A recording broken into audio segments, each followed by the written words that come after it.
കുറ്റമില്ലാത്ത അധിപതിയും മനുഷ്യരെ സ്നേഹിക്കുന്നവനുമായ യേശു തമ്പുരാനോട് സങ്കടത്താലും വെടിപ്പുമുള്ള നോമ്പാലും നാം പ്രാർത്ഥിക്കണം.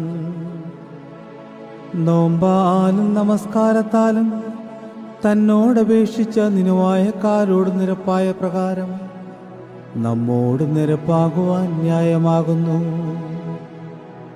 അനുതാപപൂർണമായ അപേക്ഷയിൽ നിന്ന് മടിക്കാത്തവനും അനുതപിക്കുന്നവർക്ക് തൃക്കൈ നീട്ടിക്കൊടുക്കുന്നവനുമായ കർത്താവേ, നീ വാഴ്ത്തപ്പെട്ടവനാകുന്നു.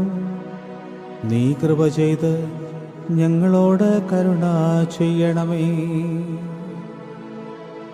തിന്മയിൽ നിന്ന് ഒഴിഞ്ഞ് വെടിപ്പുള്ള ഹൃദയത്തോടെ വിവേകപൂർണമായ നോമ്പ് നോൽക്കുന്നവൻ ഭാഗ്യവാൻ.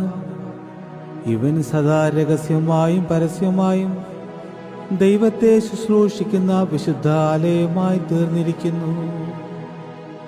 കർത്താവേ, ഞങ്ങളുടെ നോമ്പ് നിന്റെ അനുകൂലത്തിനും ഞങ്ങളുടെ പ്രാർത്ഥന അനുസരണത്തിനും ആകണമേ.